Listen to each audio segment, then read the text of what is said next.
Most people think they know the story of Weimar Germany's hyperinflation.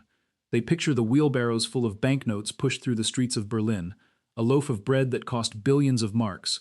Workers paid twice a day so they could spend their wages before the currency lost its value by afternoon. It is one of the most iconic economic images in modern history, and the explanation that accompanies it is almost always the same. Germany was saddled with impossible reparations demands after the First World War. The government printed money to cover what it owed. The currency collapsed under the weight of its own excess. The middle class was destroyed, and the political conditions that followed opened the door to Adolf Hitler.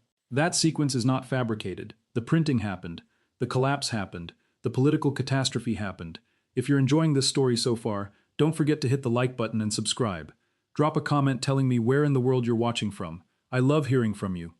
But the standard account arranges those facts in a sequence that conceals the institutional architecture behind the crisis, the identities of the parties who designed the payment system, the mechanism by which the inflation transferred wealth from one class of German society to another, and the financial settlement that emerged from the ruins of the mark and reshaped the international monetary order in ways that remain operative today. The financial record of the Weimar inflation, placed beside the political account that has survived into the present, shows something the standard version was never designed to expose. The destruction of the German mark was not a policy failure in the ordinary sense of that phrase. It was the predictable mechanical output of a payment architecture built by identifiable institutions with identifiable interests, and the recovery from that destruction was structured on terms that guaranteed those same institutions a position of permanent advantage in the international financial order that followed. The ledger that records this does not require special knowledge to read. It requires only the decision to look at the financial record alongside the political account and to ask of each transaction what any competent analyst would ask: who paid, who collected, and what did the institution that managed the transfer become afterward?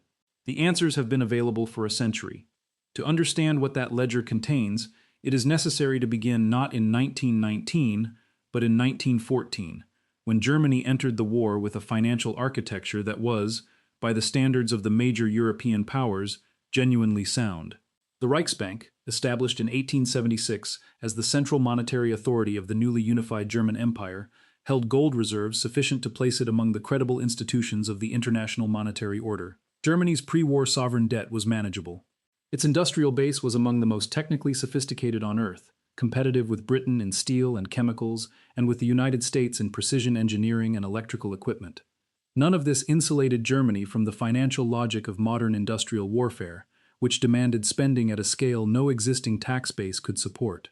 Every major belligerent financed the conflict through the same mechanism. They suspended the gold convertibility of their currencies and created money to cover military expenditure that peacetime revenue could not meet. Germany did this. Britain did this. France did this. The United States, entering the war in April of 1917, did it too, though at a scale the shorter duration made less catastrophic. What differed between Germany and the Allied powers was not monetary discipline during the war years. It was what happened when the war ended and the peace settlement was written by the victors. The Treaty of Versailles, signed in June of 1919, assigned Germany sole responsibility for the war under Article 231, the provision that became known as the War Guilt Clause, and on the basis of that assigned responsibility, demanded reparations that the Reparations Commission formally quantified in May of 1921 at 132 billion gold marks. To give that figure some material context, it represented roughly 3 times Germany's pre-war gross domestic product, or approximately 160% of all the gold that had been mined in the entire history of the world up to that point. Germany was not the only economy in the world that had been damaged by 4 years of industrial warfare. It was the only economy asked to pay for the damage done to the others. John Maynard Keynes had attended the Paris Peace Conference as a representative of the British Treasury and resigned before the treaty was finalized, leaving for London in June of 1919 in protest at the terms being imposed.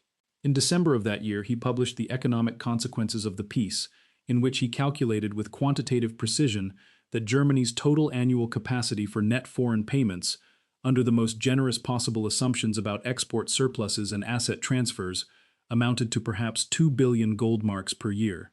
The Reparations Commission had demanded 66 times that figure spread across a payment schedule running to the 1980s. Keynes was not making a political argument. He was reading a balance sheet, and the balance sheet showed that the demand bore no relationship to Germany's actual capacity to pay. The men who set the figure were not ignorant of this. The reparations demand was not designed to be paid in full. It was designed to be managed, and the management of it would require institutions that did not yet exist, created by parties who would thereby acquire structural authority over German monetary and fiscal policy that extended well beyond the formal provisions of the treaty itself. The mechanism that translated the reparations demand into a monetary catastrophe operated through a structural distinction that receives almost no attention in the popular account of the Weimar inflation.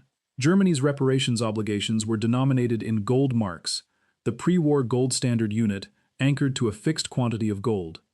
Germany's internal revenues were collected in paper marks, the currency created during the war that was already worth roughly half its pre-war gold value at the armistice of November 1918. To pay reparations denominated in gold marks, Germany had to convert paper marks into gold or into gold-backed foreign currency. To do this at the volumes the Commission demanded, it had to sell paper marks on the international exchange market in quantities that systematically drove the mark's external value lower. As the mark fell, the domestic price of imported goods rose.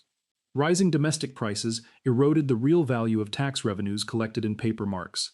A shrinking real tax base forced the government to borrow more from the Reichsbank to cover its fiscal deficit, which meant creating more currency, which pushed the mark lower still. The loop was not an accident of mismanagement. It was the mechanical output of a payment architecture that required a currency with no gold backing to purchase obligations fixed in gold at whatever price the exchange market happened to set on a given day. The Reparations Commission, whose allied members controlled the demand schedule and the pace at which payments were enforced, effectively controlled the speed at which that loop ran. Rudolf Havenstein, who served as president of the Reichsbank from 1908 until his death in November of 1923, is presented in most economic histories as a well-meaning official who failed to grasp that printing money caused inflation. That characterization locates the failure conveniently in one man's ignorance rather than in the design of a system. Havenstein understood the mechanism. In testimony before the Reichstag Finance Committee in 1922, he described the Reichsbank's position in terms that leave no ambiguity about his analysis. The bank was creating currency not because it had lost control of monetary policy in any technical sense, but because the German state had no other source of funds available to cover a fiscal deficit created by the gap between paper mark revenues and gold mark obligations. The Reichsbank's note circulation rose from approximately 50 billion marks in January of 1920 to over 7 trillion by January of 1923. In the final months of the hyperinflation, between July and November of 1923, the figures passed through magnitudes requiring scientific notation to express. The acceleration of the final phase reflected the French occupation of the Ruhr industrial region, which began in January of 1923 after Germany defaulted on a timber delivery the Reparations Commission had scheduled. The Ruhr contained Germany's primary coal and steel production capacity. The German government called for organized passive resistance among the workers and funded that resistance by printing marks at a rate that exhausted whatever residual value the currency still carried within months. By the fourth week of November 1923, $1 American exchanged for approximately 4,200 billion paper marks. The human cost of this process falls into the standard account as statistics about savings destroyed and middle-class livelihoods eliminated. The figures are accurate. The framing conceals the distributional precision of the destruction. The inflation did not fall evenly across German society. It destroyed specific categories of wealth with mechanical accuracy, while leaving others intact or actively increasing them in real terms. Holders of fixed income instruments, government bonds, savings deposits, and insurance policies denominated in paper marks lost everything those instruments represented in real terms. The German middle class had patriotically purchased war bonds, Kriegsanleihen, throughout the conflict, subscribing to 9 consecutive bond issues between 1914 and 1918. By the armistice, approximately 98 billion marks in these bonds were outstanding, held primarily by individual savers, life insurance funds, and savings banks whose depositors were ordinary working and middle-class families across Germany. These were not sophisticated investors who had knowingly accepted currency risk. These were citizens who had lent the state their savings in response to wartime appeals to national duty, in the explicit expectation that the state would honor its obligations. When the inflation destroyed the mark, those bonds were not formally canceled. The nominal mark values were preserved in ledgers across the country, in the account books of savings banks and the files of insurance companies.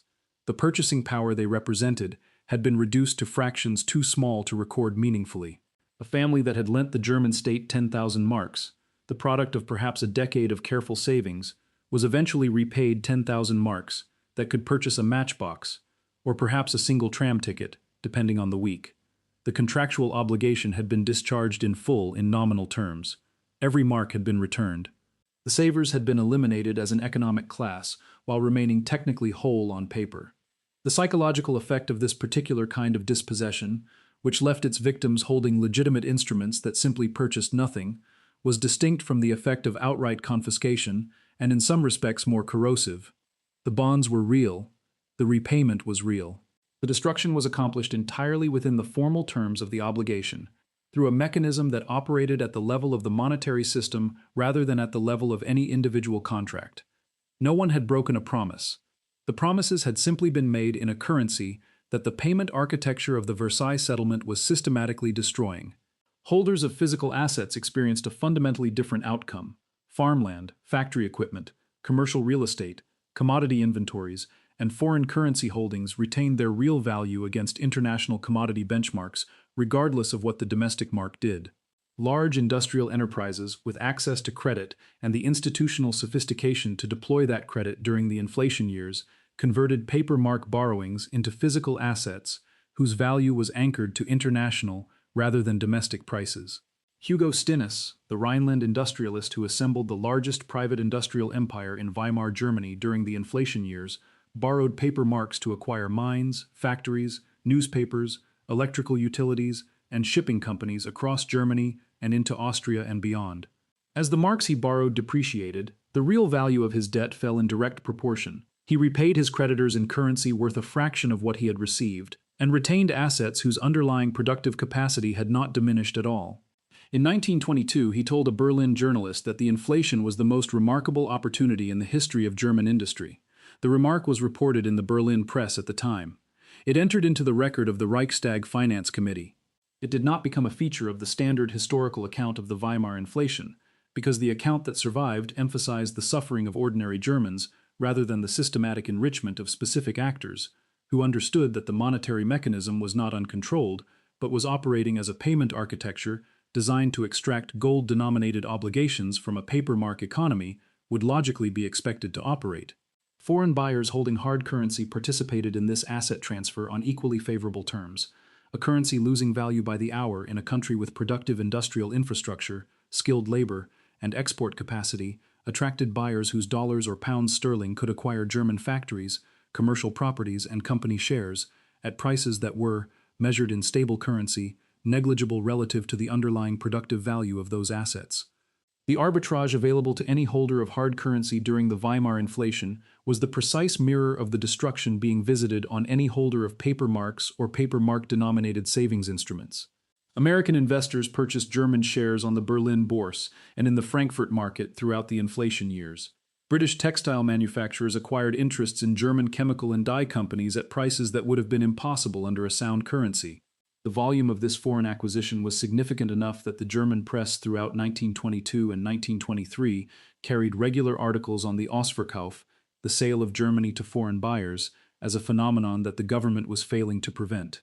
The government had no instrument available with which to prevent it, because the mechanism producing the fire sale prices was the same mechanism producing the government's fiscal deficit, the reparations payment architecture that required paper marks to be converted into gold at whatever rate the exchange market imposed. If you're hooked on this story, make sure to subscribe and turn on notifications so you never miss an upload. Your support means everything and helps me bring you more emotional stories like this one. The human toll of the final months of the hyperinflation extended beyond savings accounts and bond portfolios. Pensioners who had lived on fixed incomes found those incomes reduced to sums that would not purchase a single meal. Widows receiving life insurance payouts collected the nominal amounts their policies specified in marks that purchased nothing. Hospitals ran short of supplies because their operating budgets were set in quarterly cycles that the currency outpaced within weeks. The practical functioning of institutional life in Germany in the summer and autumn of 1923 required constant improvisation, because any plan made in marks was obsolete before it could be executed. Employers moved to daily wage payments, then to twice-daily payments, then in some industrial operations to payments made in foreign currency or in physical goods. The monetary system was not merely unstable, It had ceased to function as a medium of exchange for anything requiring planning beyond the immediate moment.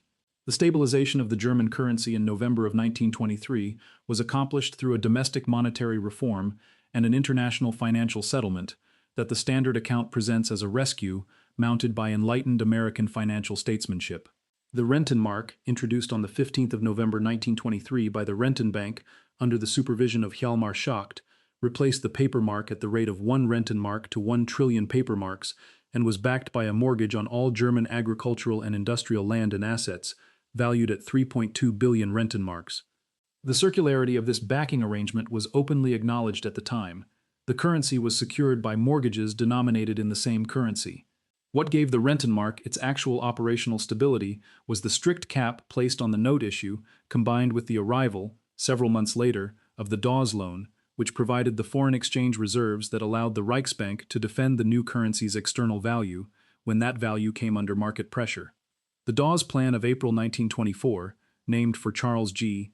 Dawes, an American banker who had served as the first director of the United States Bureau of the Budget and would subsequently serve as Vice President of the United States under Calvin Coolidge, reorganized the reparations payment schedule, established a revised Reichsbank statute, placing it under a board with international representation, and provided for a loan of 800 million gold marks to establish Germany's currency reserves. Dawes received the Nobel Peace Prize in 1925 for his role in the settlement. The financial terms of the plan, which the Nobel Committee did not cite in its award announcement, established a payment hierarchy in which Germany's obligations to the American banking syndicate that had underwritten the Dawes loan were senior to its reparations obligations to the Allied governments. The private bondholders collected first. Whatever remained after their claims were serviced could then be transferred to France, Britain, Belgium, Italy, and the other Allied creditor governments as reparations. The institution created to administer this process, the Office of the Agent General for Reparations based in Berlin, was staffed primarily with American personnel and maintained accounts and oversight authority over German government financial operations sufficient to intervene if any spending pattern threatened Germany's capacity to service its private obligations before meeting its sovereign ones. The practical effect of this payment hierarchy extended beyond the formal priority structure written into the Dawes Plan. American private bondholders held claims on Germany that German law, the Dawes Settlement, and the Agent General's oversight authority all protected. German taxpayers, whose revenue funded the payment mechanism, had no corresponding protection. If Germany's fiscal position deteriorated to the point where total payments became impossible, the private creditors would be made whole before any reduction was applied to the sovereign reparations obligations. The terms were not ambiguous, they were precise. The banking houses that underwrote the Dawes loan were not new participants in the international financial drama that the Weimar period represented. J.P. Morgan and Company, which took the lead role in the American placement of the loan, had been the primary private financial counterparty to the Allied governments throughout the war years, managing the placement of British and French government bonds in the American market and structuring credit facilities that had allowed the Allied powers to sustain their war effort through the years before American entry. Dillon Read and Company placed the American retail portion of the Dawes loan with institutional and individual investors. Kuhn Loeb and Company, whose principals had managed sovereign bond placements for European governments and had financed railroad construction across the American continent in the previous century, participated in the underwriting syndicate. These houses had the distribution networks, the institutional relationships, and the access to the American capital market necessary to place the loan at the scale required.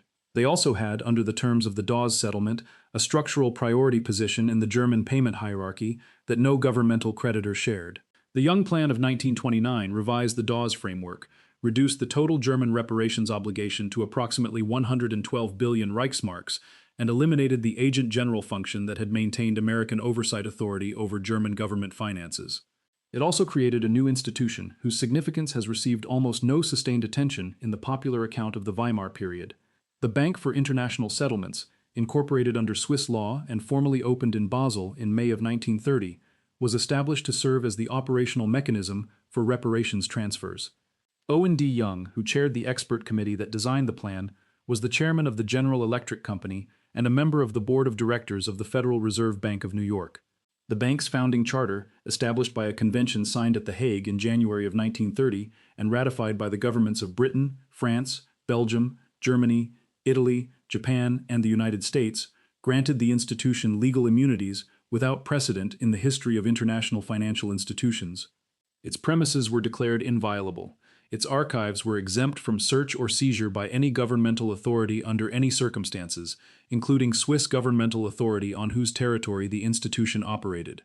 Its assets and reserves were protected from confiscation, expropriation, or freezing by any government under any condition, including conditions of war. Its employees held diplomatic immunity in Switzerland. No court of any jurisdiction could compel disclosure of its accounts or its internal records. An institution created to manage the collection of reparations from a defeated nation whose currency had been destroyed by the mechanism of those same reparations was given the legal architecture of a sovereign state and the financial opacity of a private bank.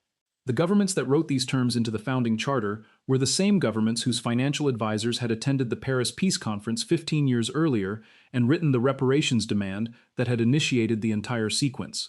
The Bank for International Settlements was rendered effectively functionless as a reparations institution by the collapse of the payment regime at the Lausanne Conference of July 1932, when Germany's reparations obligations were suspended indefinitely and never subsequently revived. The conference, which brought together the creditor governments and Germany for the last time before the Nazi seizure of power, reached its conclusion not through the negotiated resolution of a solvable problem, but through the exhaustion of all parties following 3 years of Depression-era economic contraction that had rendered the reparations question academic. Germany could not pay. France could not enforce. Britain had already left the gold standard in September of 1931. The United States was in the deepest phase of the Great Depression. The reparations system that the Allied powers had written at Versailles in 1919, that the Dawes Plan had reorganized in 1924, and that the Young Plan had revised in 1929, was simply allowed to lapse. The institution created to manage it was not. The founding purpose of the institution had lasted less than 3 years from its formal opening. The institution itself did not close. It continued to operate from Basel through the Great Depression, through the Nazi assumption of power in January of 1933, through the annexations and invasions that preceded the Second World War, and through the war itself. The Reichsbank held an account with the Bank for International Settlements throughout the war years, as did the central banks of the Allied nations. Gold that the Reichsbank transferred to Basel during the war years included gold looted from the central banks of occupied European countries and gold taken from victims of the Holocaust, the proceeds of a systematic extraction policy that the Reichsbank's own internal records document in considerable detail. The founding legal immunities written into the bank's charter in 1930 made this processing legally consistent with its own statutes. A proposal at the Bretton Woods Conference of July 1944, introduced by the Norwegian delegation and supported privately by John Maynard Keynes, called for the institution's liquidation on the grounds that it had functioned as a financial mechanism for the Nazi war economy. The proposal was voted down, principally through the opposition of the American and British delegations. A systematic accounting of the bank's wartime gold transactions was eventually published in 1997 by the Bergier Commission, an independent body commissioned by the Swiss government following sustained pressure from the United States Treasury and from organizations representing Holocaust survivors and their descendants. The Commission's report confirmed in documented form what the wartime correspondence of Allied finance ministers had suggested for decades. The institution had processed gold of contested and in many cases demonstrably looted origin without conducting inquiries that its founding legal immunities had in any case not required it to conduct. The Bergier Commission's report was published, covered in the international financial press, and cited in academic literature on the history of wartime finance. It did not alter the bank's operational status or its founding legal framework in any respect. The Bank for International Settlements continues to operate from Basel today as the primary institutional venue for coordination among the world's central bank governors. Its founding legal immunities remain in force. Its archives remain beyond the reach of any governmental authority through compulsory process. The governors of the Federal Reserve System, the European Central Bank, the Bank of England, the Bank of Japan, and the People's Bank of China meet in its rooms 8 times per year in sessions whose proceedings are not published. The institution created in 1930 to collect reparations from a country whose currency the reparations system had helped destroy became, within a decade of that destruction, the central institution of international monetary governance, and has remained so ever since. The political consequences of the economic destruction that ran through the Weimar period from the inflation of 1923 through the depression unemployment of 1931 and 1932 are the most thoroughly documented element of the standard historical account. The National Socialist German Workers' Party received 2.6% of the Reichstag vote in May of 1928, during the years of apparent stability that the Dawes credit mechanism had produced. It received 37.4% in July of 1932, after 3 years of mass unemployment that at its peak left more than 6 million German workers without income. The connection between economic desperation and political extremism that the Weimar case demonstrates is one the standard account handles correctly at the level of sequence. Economic collapse preceded political catastrophe. What the standard account does not typically trace is the institutional continuity between the parties that designed the payment system, the parties that structured the recovery, and the parties that created and endowed the institution that outlasted both. The wheel that connects the Versailles reparations demand of 1919 to the Weimar hyperinflation of 1923, to the Dawes settlement of 1924, to the Young Plan of 1929, to the founding of the Bank for International Settlements in 1930, is one continuous financial mechanism, not a series of independent historical events arranged by coincidence. Each phase was designed by identifiable institutions. The reparations demand was written by legal and financial advisors whose principles moved between government service and private banking before and after the conference. The Dawes loan was structured by banking houses with direct relationships to the Federal Reserve and to the Republican administrations that managed American foreign economic policy in the 1920s. The Young Plan was designed by a committee chaired by a man serving simultaneously on the board of the Federal Reserve Bank of New York. The Bank for International Settlements was chartered with immunities so comprehensive that they survived the Second World War, the post-war settlement at Bretton Woods, and 8 subsequent decades of international legal development, and remain operative today. The stabilization achieved under the Dawes framework held through the second half of the 1920s. Germany borrowed heavily from American investors throughout this period, not to build productive industrial capacity that could generate the foreign exchange needed to repay those loans, but to cover the gap between what the government collected in taxes and what it owed in reparations and domestic expenditure. By 1928, Germany's short-term foreign debt, loans payable on demand or within 90 days, exceeded $1.5 billion. When the Wall Street crash of October 1929 prompted American lenders to begin calling those loans in, Germany's banking system was exposed immediately. The Donut Bank, one of Germany's largest commercial banks, failed in July of 1931. A general banking panic followed. The government imposed exchange controls. The credit mechanism that the Dawes settlement had erected to manage Germany's reparations obligations collapsed within 2 years of the Young Plan's revision. The 6 million unemployed workers who drove the electoral collapse of the Weimar Republic between 1930 and 1933 were not the victims of the 1923 inflation. They were the victims of the credit structure that had replaced it, a structure whose collapse was as predictable as the inflations had been, built on short-term American capital deployed into a German economy that could not generate the foreign exchange needed to repay it without an international trade environment that the Depression had already destroyed. The German families that held paper marks and war bonds through the inflation years did not recover when the currency stabilized. The Rentenmark preserved whatever nominal marks remained after the collapse, but returned nothing of the purchasing power that the inflation had destroyed. The war bonds whose real value had been liquidated by the currency collapse were not compensated when the recovery was organized. The Dawes loan provided Germany with foreign exchange reserves and restored its access to international credit. It did not restore the savings of the families who had financed the war and watched those savings evaporate through a payment mechanism they had played no part in designing and from whose operation they were excluded entirely. The recovery was distributed on the same asymmetric basis as the destruction had been. Holders of physical assets and hard currency recovered, and in many cases emerged from the inflation years with greater real wealth than they had possessed when the mark was still sound. Holders of paper claims against the German monetary system had nothing left to recover from. The wheelbarrows of banknotes that appear in every popular account of the Weimar inflation were real. So was the suffering of the families who pushed them. So was the political catastrophe that followed, which required a Second World War and tens of millions of deaths to work through. What the standard account leaves in the margin is the full institutional record. Who designed the payment architecture that made the inflation mechanically inevitable? Who acquired German assets at collapsed prices during the currency destruction? Who structured the recovery to place private creditors ahead of every sovereign claimant? And what institution those parties then created and endowed with permanent legal immunities to manage the international monetary order that followed? That institution is still in Basel. Its founding charter is still operative. The records it holds remain beyond the reach of any governmental authority on earth. The wheelbarrows are where the popular account stops. The ledger does not. Thank you so much for watching until the end. If you love this story, check out the other videos on your screen now. I think you'll really enjoy them. And don't forget to subscribe if you haven't already. See you in the next story.